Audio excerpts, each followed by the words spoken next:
Hola, yo soy Marianne y he venido a platicarles sobre el estilo barroco. El barroco es un estilo artístico y cultural que se desarrolló en Europa durante los siglos XVII y XVIII. Se caracteriza por una gran complejidad y dramatismo en la forma y la estructura, y se manifestó en diversas áreas como la arquitectura, la pintura, la escultura, la música y la literatura. Se originó como una nueva forma de concebir el arte, en reacción al Renacimiento. Se manifestó en diversos ámbitos, como la ciencia, la tecnología, la política, el pensamiento y el arte. El término barroco proviene del portugués antiguo y significa perla de forma irregular. Se extendió a las colonias de las potencias europeas, principalmente en Iberoamérica. Y se caracterizó por un exceso ornamental y teatral, lo que podía resultar en composiciones recargadas y melodramáticas. Hola, mi nombre es Aarón. Y les cuento que las características principales del barroco son complejidad y dramatismo. El barroco se caracteriza por una gran complejidad y dramatismo en la forma y la estructura. Los diseños barrocos son complejos, con formas elípticas, octagonales o de cruz latina. Algunos ejemplos son la Plaza y Basílica de San Pedro en Roma. Veamos este pequeño video al respecto. Para la Plaza de San Pedro, Bernini implementó una estrategia ingeniosa. Coloca el centro de la plaza no inmediatamente adyacente a la iglesia, sino que utiliza la ubicación del obelisco como el centro de un espacio ovalado lo suficientemente lejos de la iglesia para que se pueda empezar a apreciar la cúpula. De esta manera, aunque se te haya negado la vista de la cúpula por la extensión de la nave, Bernini te coloca lo suficientemente atrás para que puedas ver la cúpula. Al desplazar el centro de la explanada tan lejos, se hizo posible leer la cúpula y la fachada juntas nuevamente. Los bordes del espacio trapezoidal se conectan con la fachada en el punto en el que habrían estado las torres del proyecto original de Maderno, enfatizando así la fachada de Maderno. Pero todavía hay un problema. Esto es lo más atrás que te puedes parar y aún mirar la fachada de San Pedro, y solamente se alcanza a ver la parte superior de la cúpula. Y este tambor magistral, esta gran plasticidad de columnas agrupadas en este doble ritmo, olvídalo, necesitas estar al otro lado de Roma para poder verlo. No fue hasta el siglo XX, cuando Mussolini abrió un camino a través de Roma, que la Basílica de San Pedro fue conectada con el diagrama sixtino de estas calles anchas y largas. Y si te paras al final de la calle, entonces podrás leer la fachada y la cúpula juntas, que es lo que realmente quieres hacer.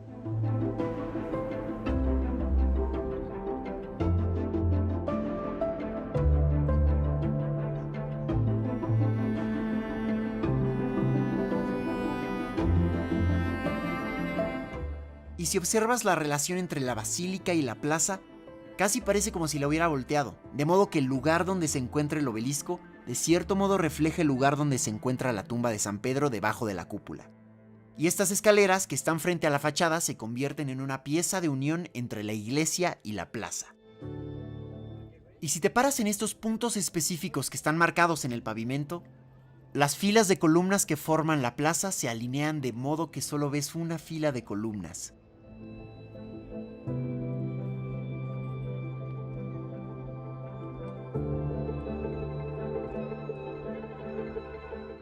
Pero si estás caminando por el espacio, se siente como si caminaras en un bosque de columnas.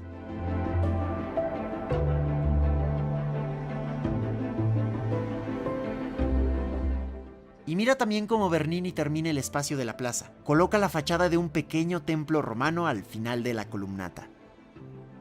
Este es uno de los patios de acceso más nobles en Europa. Un espacio que abraza a los fieles.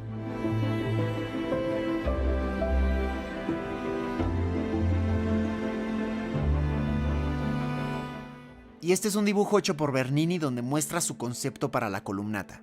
En sus propias palabras, pretendía representar los acogedores y maternales brazos de la Santa Madre Iglesia. Otro de los ejemplos es el Palacio de Santa Cruz en Madrid. Veamos el siguiente video. Con una sobria interpretación renacentista para un edificio en 2 alturas y escurial en volumetría. Realizado con fábrica de ladrillo y recercados de granito en los huecos exteriores y asimismo en el refuerzo y perfilado de las aristas de las torres laterales.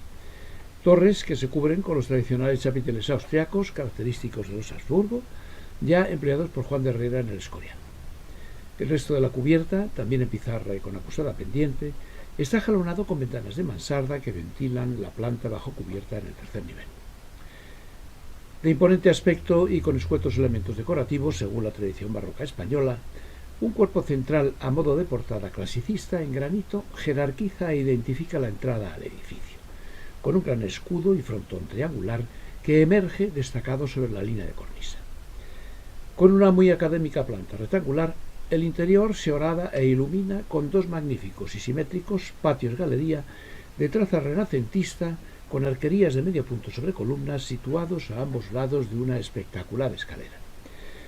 Aunque en otro tiempo fuera atribuido a un arquitecto italiano, su concepción pertenece a Juan Gómez de Bora, auxiliado por Alonso Carbonell como aparejador de las obras, aun cuando otros arquitectos participaran en su finalización, como Villarreal, Hurtado y Del Olmo. En 1930 fue renovado por el arquitecto Pedro Muguruza, quien, tras las destrucciones causadas por la Guerra Civil, lo volvió a restaurar en el año 1941. La Plaza Mayor de Salamanca. El vídeo a continuación.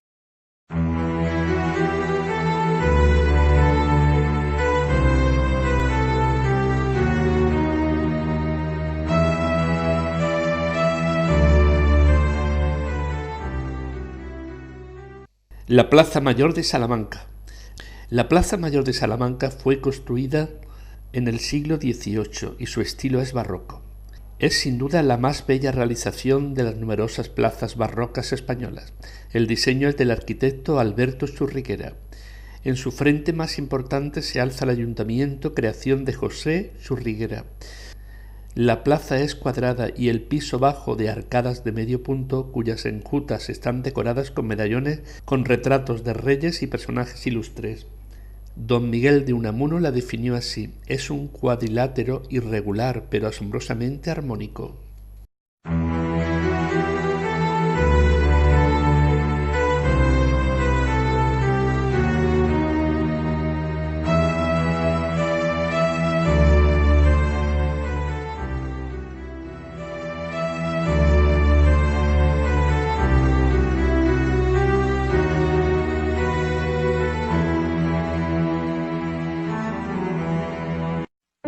Y los jardines del Palacio de Versalles. Veamos el vídeo. Jardines desde este balcón. Los jardines de Versalles son una obra maestra del diseño paisajístico, concebidos por el famoso jardinero André Le Nôtre en el siglo XVII. Estos jardines, que se extienden a lo largo de más de 800 hectáreas, son una combinación perfecta de geometría, naturaleza y arte, diseñados para impresionar y maravillar a los visitantes.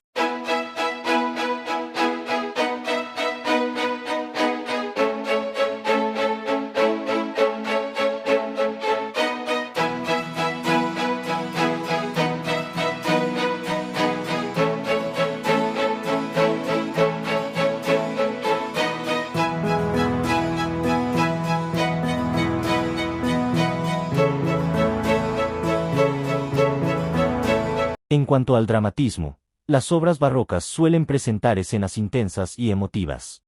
Por ejemplo, la pintura Judith y Holofernes, de Artemisia Gentileschi con la Galleria Uffizi, Florencia.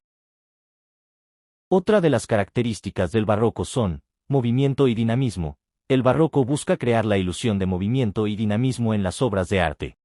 Esta característica se manifiesta en la pintura, escultura, arquitectura y otras artes. El uso de la luz y la sombra también caracterizan el arte barroco. Utiliza la luz y la sombra para crear efectos dramáticos y emocionales. En base a las siguientes técnicas. El claroscuro es una técnica de pintura que utiliza contrastes fuertes entre luces y sombras. Esto crea profundidad, drama y realismo. El tenebrismo es una técnica que utiliza contrastes dramáticos para destacar la figura principal del cuadro. La atmósfera dominante suele ser oscura. Algunos ejemplos son: las obras de Rembrandt son ejemplos sobresalientes del claroscuro. Caravaggio fue el máximo exponente del tenebrismo. Siguiendo con las características del arte barroco, la decoración y ornamentación son parte de ellas. El barroco se caracteriza por una gran decoración y ornamentación en las obras de arte. Algunas características de la arquitectura barroca fueron: utilizaba ornamentación en exceso y construcción muy detallista. Buscaba el movimiento y el dinamismo, para lo cual utilizaba la línea curva, las cúpulas, los arcos y las columnas entorchadas, y por último la intensidad emocional. El barroco busca crear una intensidad emocional en las obras de arte, expresando emociones intensas como la pasión y el dramatismo, a través de la teatralidad y la exageración.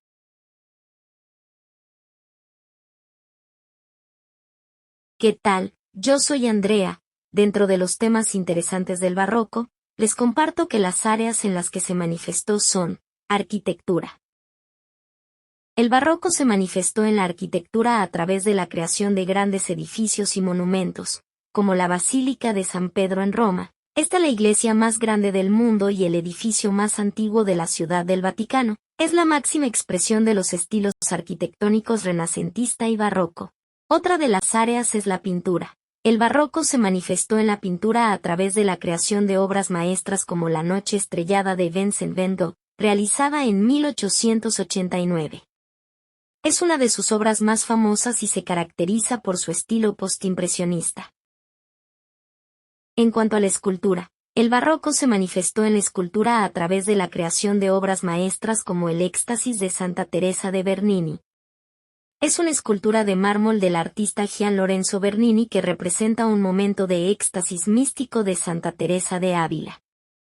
Se considera una de las obras maestras alto barroco romano. Pero también la música es una característica del barroco. Se manifestó en la música a través de la creación de obras maestras como el Mesías de Handel. Es el oratorio más interpretado en Adviento y Navidad en todo el mundo y es una de las mejores formas para introducirnos en estos días. Su visión transformó de manera radical la vida de su autor, Georg Friedrich Handel, que creó una de las más bellas obras que el ser humano puede escuchar y que dirige directamente a Cristo.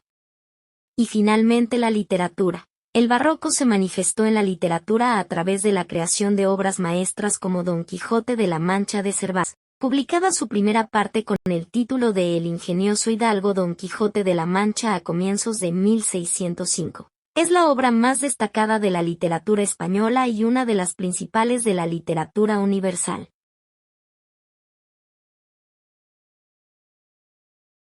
Hola amigos, yo soy Alexander y les platicaré un poco sobre el contexto histórico del barroco. 1. La Contrarreforma. El barroco se desarrolló en el contexto de la Contrarreforma, una respuesta de la Iglesia Católica a la Reforma Protestante. 2. La monarquía absoluta. El barroco se desarrolló en el contexto de la monarquía absoluta, en la que los reyes y las reinas tenían un poder absoluto.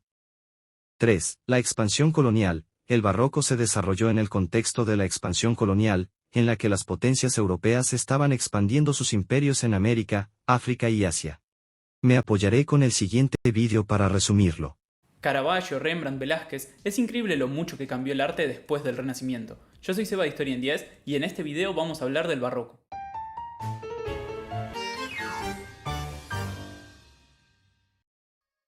El barroco es difícil de definir. Su significado se amplió muchas veces. Al principio, en el siglo XVIII, la palabra barroco se usaba despectivamente para hablar del arte que vino después del Renacimiento. Derivaba de la palabra portuguesa para las perlas irregulares, y quería decir extravagante o desordenado, parecido a como los renacentistas hablaban del gótico. Pero con el tiempo, no solo perdió ese sentido peyorativo, sino que se usó para describir otros aspectos de la cultura de la época. Nosotros nos centraremos en el arte, pero deben saber que también se habla de una religiosidad, mentalidad y hasta una ciencia barroca. A fin de cuentas, todo está conectado, por eso se lo define como un periodo de la historia cultural. ¿Y qué pasa con el arte barroco entonces? Bueno, es algo más fácil de delimitar. Fue un movimiento artístico que se desarrolló entre las últimas décadas del siglo XVI y las primeras del XVIII, principalmente en Europa y América con centros en Italia, España y los Países Bajos, cada lugar con sus particularidades regionales. Tiene muchas continuidades con el Renacimiento, que ya tiene su video en el canal, pero también rechaza sus fundamentos, creando una estética original y profundizando lo que el manierismo comenzó. Principalmente ya no busca una belleza idealizada, se caracteriza por el movimiento, la tensión, la emotividad y la complejidad. Esto lo podemos ver en todas las ramas del arte, hasta en la música de Bach y Vivaldi. Miren si no estas comparaciones. La primera y para mí la más clara es la diferencia entre el David de Miguel Ángel y el de Bernini. Es el mismo personaje pero con dos visiones opuestas. El primero pareciera estar posando, el segundo coloca toda su fuerza en atacar con su onda. Un artista prioriza la perfección anatómica, el otro la acción y la emoción. Algo muy parecido podemos ver si comparamos La Piedad, también de Miguel Ángel, con la de la Catedral de Notre Dame. El rostro de la segunda muestra mucha más tristeza. Y hablando de Cristo, encontramos lo mismo en estas dos pinturas sobre la crucifixión. La primera es de Rafael y la segunda de Rubens. Miren la luz, el movimiento, los rostros. El detalle más interesante es la sangre de Cristo. De un lado los ángeles recogen las pocas gotas derramadas por el Hijo de Dios. Del otro, Jesús es un hombre de carne y hueso, sufriendo su sacrificio. Lo mismo pasa con los cuerpos representados. A la izquierda las gracias de Botticelli, a la derecha las de Rubens, mucho más naturales. Antes prácticamente nadie pintaba un dios de la guerra como el de Velázquez tampoco. Para terminar, un ejemplo de la arquitectura. Claramente algo cambió para que pasemos de Santa María Novella en Italia a la fachada de Santiago de Compostela en España. Eso que cambió fue el contexto histórico. El mundo era muy diferente y con él cambiaron los gustos estéticos, es decir, lo que el público valoraba y quería ver. El siglo XVII fue bastante sombrío. Hubo un descenso demográfico, pestes e incluso el clima fue el más frío en mucho tiempo, causando problemas en la agricultura. Además estuvo repleto de guerras, como la Guerra de los 30 años, la más sangrienta de Europa hasta el momento. En política los reyes buscaron el poder absoluto, destacándose Luis XIV, el rey Sol de Francia. Incluso en filosofía, Descartes, exponente del racionalismo, concluía que solo podía estar seguro de que existía porque pensaba. No sorprende que se pasara de considerar que las columnas griegas eran perfectas a inventar las columnas salomónicas como las del baldaquino de San Pedro. A esto tenemos que sumar las fuertes diferencias regionales. En el barroco es mucho más importante el dónde que el cuándo. Tomemos a España y los Países Bajos, los dos centros más importantes. El primero era católico, monárquico y con una nobleza fuerte. El segundo, en cambio, era protestante y ensayaba una confederación en la que la burguesía predominaba. En España, por lo tanto, los principales mecenas fueron reyes, señores y religiosos, mientras que en los Países Bajos fueron comerciantes o banqueros. Todo eso nos lleva a la división tradicional entre dos barrocos, uno protestante y burgués en el norte de Europa y otro católico y monárquico en el sur, aunque había casos mixtos como Inglaterra. El público, los temas y las intenciones variaron, y lo podemos comprobar en todas las ramas del arte. Empecemos por la arquitectura. Los ejemplos más destacados provienen de la Europa católica y monárquica, ya que son iglesias y gigantescos palacios. Su característica principal es la abundante ornamentación, prácticamente sin dejar espacios vacíos en los muros. Se mantienen elementos de la antigüedad como las columnas, arcos y frontones, pero se multiplican. Sobre todo se ven muchas más líneas curvas. También aumenta la escala de los edificios. Veamos algunos ejemplos. En Italia probablemente el más importante sea la fachada de la Basílica de San Pedro en el Vaticano. En Francia destaca el Palacio de Versalles, que construyó Luis XIV. En España existen muchas iglesias, como la Catedral de Murcia por mencionar alguna. Algo muy interesante para mí es cómo el estilo se mudó a América, donde entre mis favoritas se encuentran Santa Prisca de Tasco, en México, y la Iglesia de la Compañía en Cusco. Continuamos brevemente con la escultura. Al ser también un arte costoso, se desarrolló principalmente por encargo de nobles y reyes. El escultor más importante sin duda es Gian Lorenzo Bernini. No solo hizo el David, que mostramos antes, sino que entre sus muchas esculturas la más destacada es el Éxtasis de Santa Teresa, una obra maestra que combina detalle, movimiento y expresividad. Por otro lado, estoy seguro de que todos escucharon hablar de la Fontana de Trevi, en Roma, de Nicolás Salvi, pero me gustaría mostrarles también el transparente de la Catedral de Toledo, de Narciso Tomé. Para terminar nos queda la pintura. ¿Cómo fue que los pintores tradujeron este nuevo gusto y estas nuevas intenciones? Desde lo técnico, la evolución más importante tiene que ver con el dominio de la luz. Los pintores usan pinceladas gruesas para reproducir mejor las luces y sombras, con las que resaltan partes de la escena y le dan naturalidad y dramatismo. Por otro lado, la composición también se complejiza, con más detalles llegando a veces a ser sobrecargada. Además, se busca movimiento en las escenas, por lo que suele parecer que estamos viendo un instante congelado en el tiempo, como si en cualquier momento los personajes fueran a moverse. Para esto se utilizan muchas líneas curvas y diagonales, que transmiten tensión y acción. Por último, algo muy característico es que al no buscar esa belleza idealizada, los pintores no tienen miedo de mostrar alegría, sufrimiento, esfuerzo, tristeza o incluso fealdad. El barroco es más cercano a la realidad que el Renacimiento. Otra gran innovación tiene que ver con los temas representados. Las pinturas religiosas e histórico-mitológicas siguen siendo muy populares, pero también se multiplican otras como paisajes, autorretratos, naturalezas muertas y las llamadas pinturas de género, que muestran escenas de la vida cotidiana. Acá entran las distinciones regionales. Obviamente se pintaba de todo en todas partes, pero la demanda cambiaba. En los países protestantes se rechazaba el culto a la Virgen y a los santos, y se desaconsejaban las imágenes religiosas. En los católicos todo lo contrario, el arte fue patrocinado para profundizar la Contrarreforma. Se puede decir que el barroco nació en Italia, y entre los pintores más importantes de estos primeros años se encuentra Caravaggio. Su estilo influenció a artistas de toda Europa. En sus obras vemos un ejemplo temprano de todas las características mencionadas. El movimiento, el uso de la luz, la expresividad de los personajes, todo está ahí. A veces representaba escenas de la vida cotidiana, pero se destacó por sus pinturas religiosas. No esquivaba para nada la violencia de escenas como los martirios de los santos. Luego tenemos otros italianos como los hermanos Carracci, muy populares en el momento, o Artemisia Gentileschi, una de las pocas pintoras reconocidas en esta época. En el Imperio Español también hubo muchísimos pintores. Zurbarán y Murillo son geniales, por ejemplo. Pero en la cima se encuentra sin lugar a dudas Diego Velázquez. Pintaba para el rey Felipe IV y realizó grandes obras como Las hilanderas o La rendición de Breda. Trató muchos temas diferentes, pero su obra maestra es sin dudas Las Meninas. Muchos, entre los que me incluyo, la tienen como su pintura favorita de toda la historia. Como espectadores, nos encontramos con Velázquez pintando, pero no podemos ver su obra. La mayoría de los personajes nos miran. De pronto notamos el espejo en la pared de fondo, y nos damos cuenta que el rey y la reina están junto a nosotros. Es increíble, y es solo una de las interpretaciones posibles. Hace mucho tiempo le dedicamos un video a este cuadro, pero si les interesa, podríamos hablar un poco más de su carrera o de la de cualquiera de estos artistas. Dentro del Imperio Habsburgo también estaba Flandes, de donde provenía Peter Paul Rubens, que también pintó para la corona española. Creó una gran cantidad de obras, alternando entre escenas mitológicas, religiosas y retratos. Además es uno de los que mejor condensa las características del estilo. Donde más claro lo veo es en la adoración de los Reyes Magos, donde nos hace seguir la diagonal que forman los personajes hacia la intensa luz que sale de Cristo. Nos queda hablar del maravilloso siglo de oro neerlandés. Pocas veces hubo tantos pintores concentrados en tan poco espacio. Entre ellos el más importante fue Rembrandt. Desde que comenzamos el canal que quiero dedicarle un video porque es uno de mis favoritos. Trató todos los temas que vimos, incluidos una cantidad absolutamente increíble de autorretratos. Sus obras más famosas son las que muestran los diferentes grupos de la sociedad burguesa, y su obra maestra es la llamada Guardia de Noche, a pesar de que en realidad transcurre de día. Prácticamente es un manual del estilo, ni dioses ni reyes, solo la milicia de la ciudad a punto de marchar. Cada personaje está haciendo algo diferente, pero las diagonales de lanzas, armas y estandartes nos dirigen al capitán en el centro, marcando el paso. Rembrandt era un genio para pintar luces y sombras. Sus pinceladas gruesas le daban mucha naturalidad a sus obras.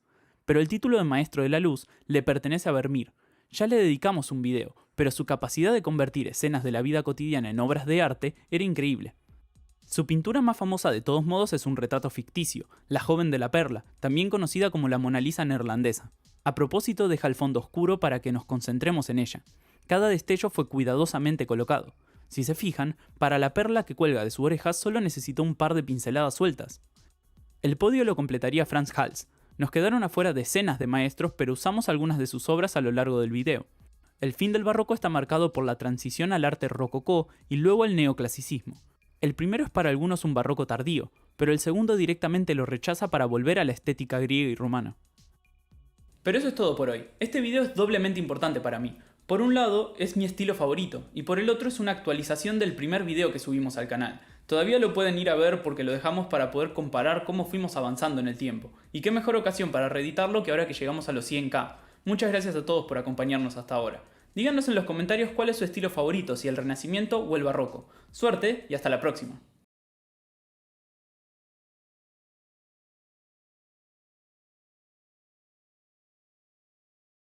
Hola, yo soy Marlene y con la ayuda de Tadeo les proporcionaremos a manera de resumen y agregando algunos temas puntualmente con respecto al barroco, arquitectura y arte.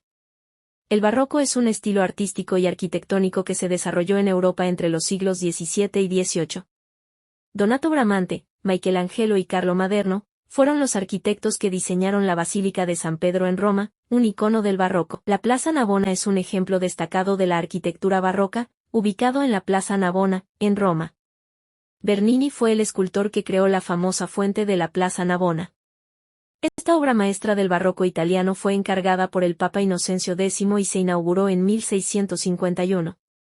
Representa los 4 ríos más importantes del mundo en el siglo XVII, el Nilo, el Danubio, el Ganges y el Río de la Plata. Cada río está personificado por una figura gigante que representa un continente diferente. Hola, soy Tadeo. Continuamos con un poco de historia y contexto. La Iglesia Católica fue un gran impulsor del arte y la arquitectura barroca. El barroco fue un estilo artístico y arquitectónico que se desarrolló en Europa Occidental y en las colonias latinoamericanas durante la Edad Moderna, con el fin de reconquistar a sus creyentes, inspirar fe y devoción. En este tiempo la crisis de la Iglesia Católica dio lugar a la Reforma Protestante, fue un movimiento religioso que se originó en Alemania en el siglo XVI.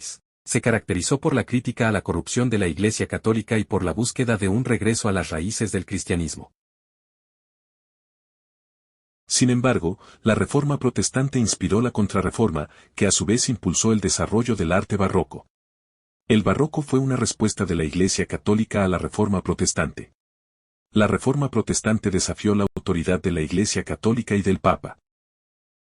La Contrarreforma Católica reaccionó a las críticas protestantes del arte en la Iglesia Católica, utilizó el arte para inspirar devoción y reafirmar su autoridad. El estilo barroco se caracterizó por su exuberancia y emotividad. El arte barroco fue sensual y espiritual, y buscaba transmitir los ideales católicos. Hemos llegado al final con las características técnicas del barroco. Las técnicas artísticas del barroco se caracterizan por la teatralidad, el dinamismo, el contraste, la exuberancia y la complejidad. El objetivo era sorprender y emocionar al espectador. En la arquitectura, la decoración exuberante con juegos de espejos, trampantojos, pinturas y esculturas y la profusión de adornos. En la pintura, el uso del dramatismo, el contraste entre luces y sombras, mostrando tenebrismo, composiciones dinámicas, detalles minuciosos, representación emotiva de los sujetos y la técnica del óleo sobre lienzo.